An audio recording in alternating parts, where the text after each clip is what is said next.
الفيديو ده احنا معانا في طريقة الاكزاكت، دي الطريقة الرابعة.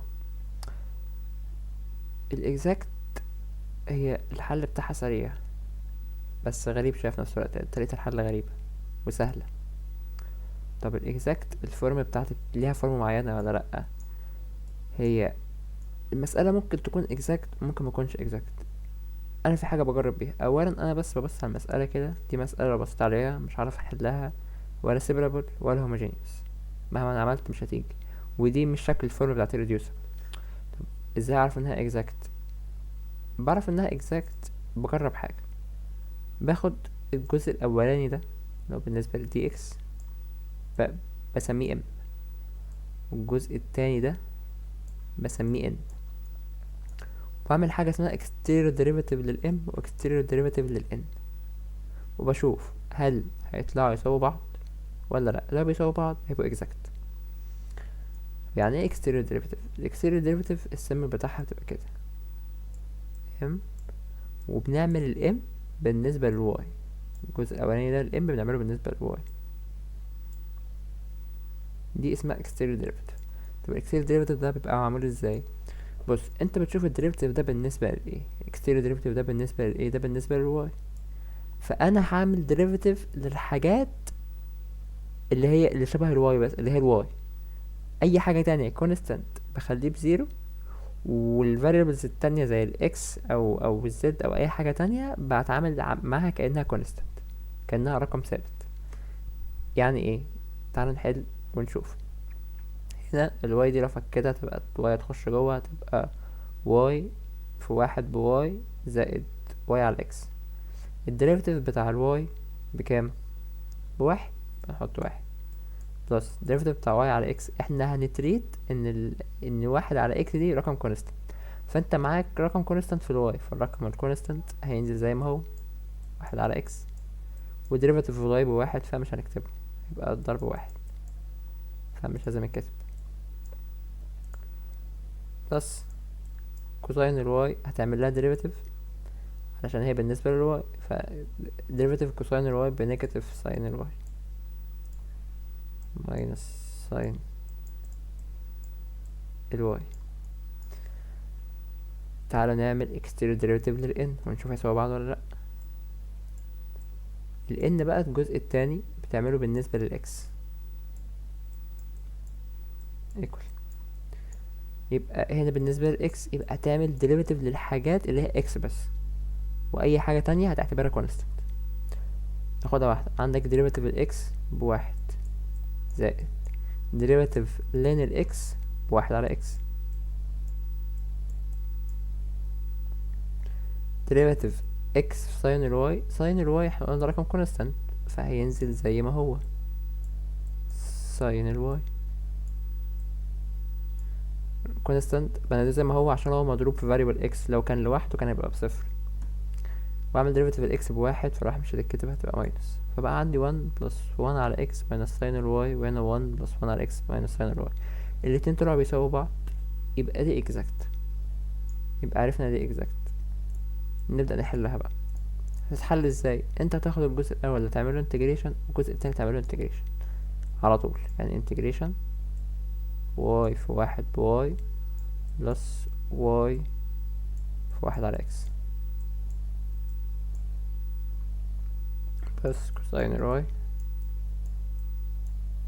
ده كده الجزء الاولاني بالنسبة لدي اكس بلس integration x بلس ln x minus x sin y. دي بالنسبة للدي واي. كل دول هو هنا بيقولك بتساوي زيرو، لا هي هتبقى بتساوي الكونستنت. الانسر اللي هتطلع من هنا هتبقى بتساوي الكونستنت، بتساوي الثابت. الثابت بيبقى بره.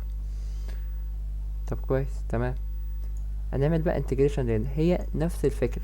دي بالنسبة للاكس يبقى هعمل انتجريشن الحاجات اللي بالنسبة للاكس. اي حاجة تاني هيبقى رقم كونستنت. طب الواي ده هو مش اكس، يبقى ده رقم كونستنت، يبقى هحط الرقم زي ما هو واعمل derivative هتبقى اكس. اعمل integration سوري فهتبقى اكس. انا عندي لما يكون عندي رقم كونستنت زي واحد، integration الواحد باكس انتجريشن الاتنين باتنين اكس، وهكذا انتجريشن التلاتة بتلاتة اكس. تمام، حلو. بلس الواي في واحد على اكس، واحد على اكس رقم كونستانت زي ما قلنا، سوري الواي دي هو رقم كونستانت عشان بقى بالنسبة لاكس فهنزل الواي زي ما هي، والواحد على اكس دي اعمل لها انتجريشن هتبقى لين الاكس بلس كوساين الواي هتنزل اكس كوساين الواي عشان كوساين الواي زي ما قلنا رقم كونستانت، بلس هناخد دول في براكت عشان نعرف نفرق بين الاتنين. انتجريشن الاكس بالنسبة للواي هيبقى واي اكس عشان قلنا اي حاجة غير اللي انا بعمله بالنسبة للانتجريشن بيبقى رقم كونستانت، بلس لين الاكس هتبقى واي لين الاكس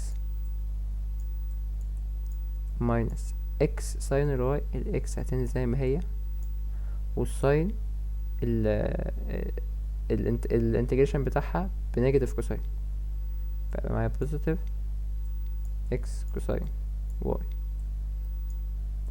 كل ده بيكوال سي.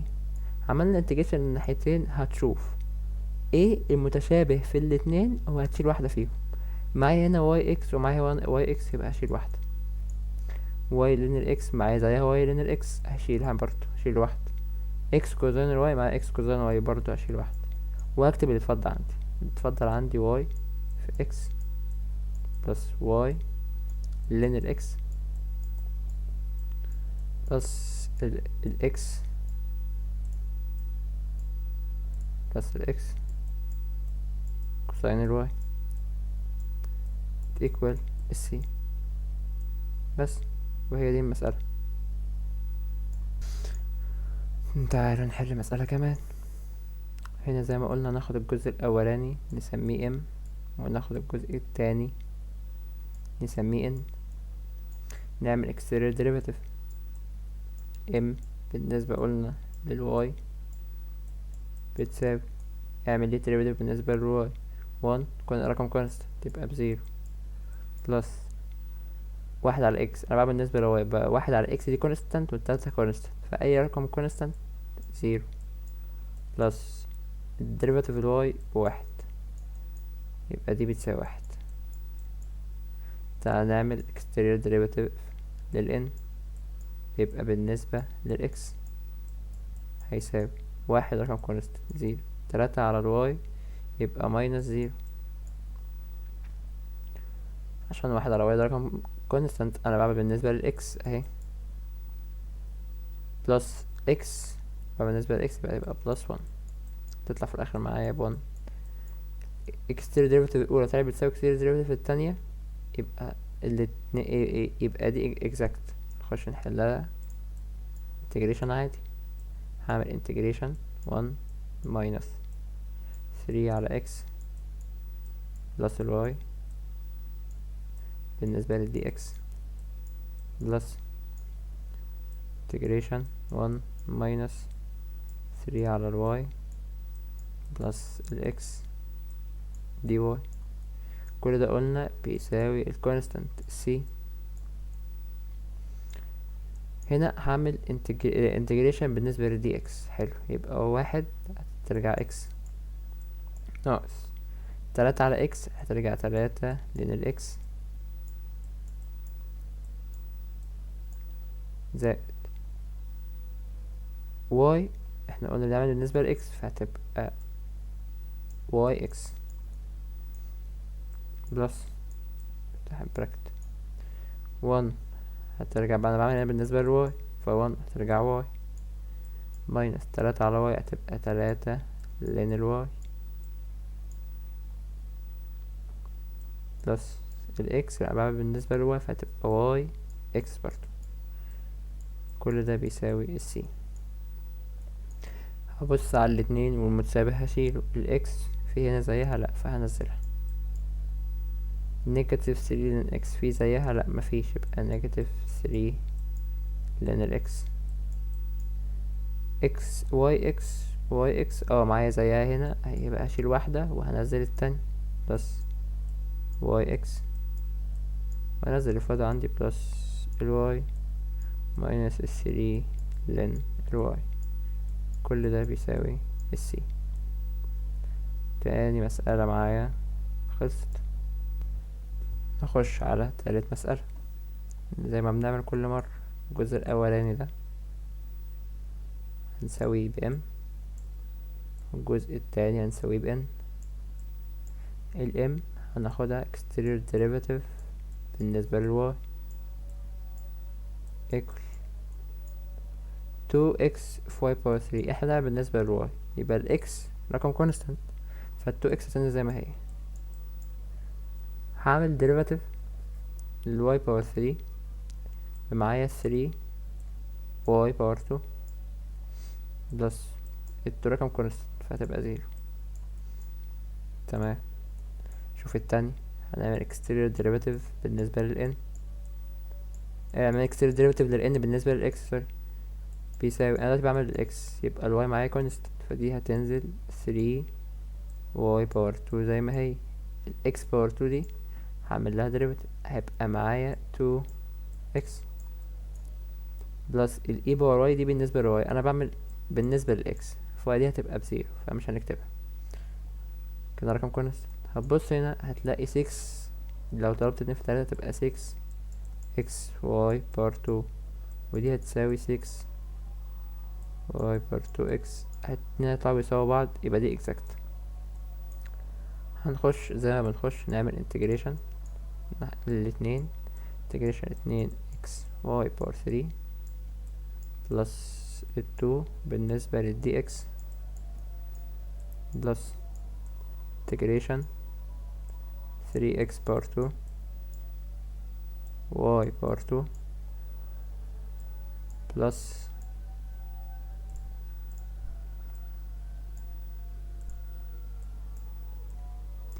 ال a power ال y equal c. هنعمل integration بالنسبة لل x، فهنا بيقول لي 2x في y power 3. احنا قلنا احنا هنعمل integration بالنسبة لل x، فال y دي رقم constant، فال 2 وال y power 3 هينزلوا زي ما هم. ال x هعملها integration هتبقى x power 2 over 2 بلس integration ال 2 بالنسبة لل x هتبقى 2x بلس تحت براكت integration ال 3x power 2 في y power 2. انا بعمل هنا بالنسبة سوري لل dy، بعمل بالنسبة لل y، فال 3x power 2 هتنزل زي ما هي، وانتجريشن ال y power 2 هيبقى y power 3 over 3 بلس integration ال e power ال y ب e power ال y. كل ده هيساوي ال c. هنشوف المتشابه وهنطلعه. هنا ال 2 في y power 3 x power 2، هنا ال 2 هتروح مع ال 2 هيبقى معايا y power 3 في x power 2. هبص في زيها الناحية التانية، عندي x power 2 في y power 3، ما انا عندي 3 دي هتروح مع 3 دي،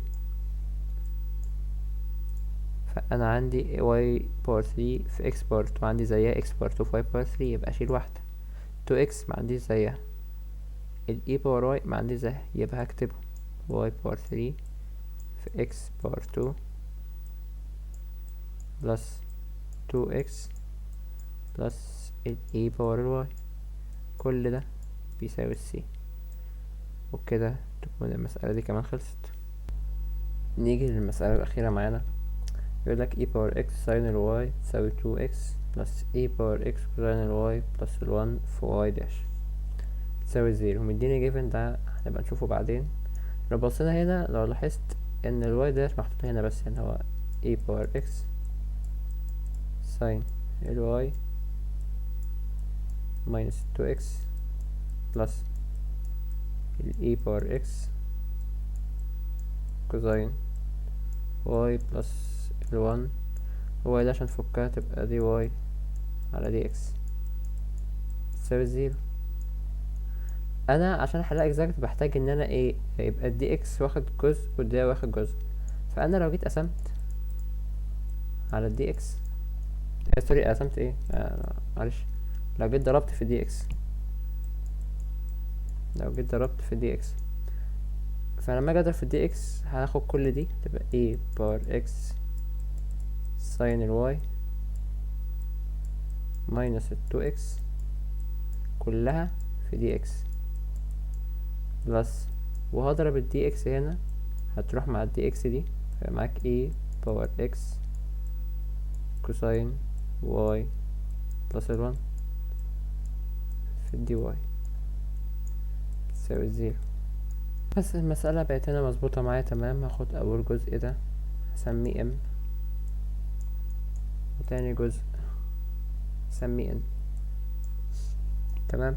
هعمل exterior derivative للام. الام بتبقى بالنسبة للواي تساوي e باور x. احنا في ساين واي احنا قلنا بعمل exterior derivative بالنسبة للواي، فالاكسات هتبقى constant، فال e باور x تنزل زي ما هي. ساين الواي بالنسبة للواي الديريفاتيف بتاعها بكوساين واي ماينس 2x. 2x انا بالنسبة للواي، فال 2x دي بالنسبة لي كونستنت فهتبقى بزيرو، فمش هكتبها. نخش على الجزء اللي بعده. هعمل exterior derivative لل n بالنسبة لل x equal بعمل derivative بالنسبة لل x، ف e باور x في كوساين y. كوساين y دي هتنزل زي ما هي كوساين y، والديريفاتيف ال e باور x ب e باور x بلس ال 1.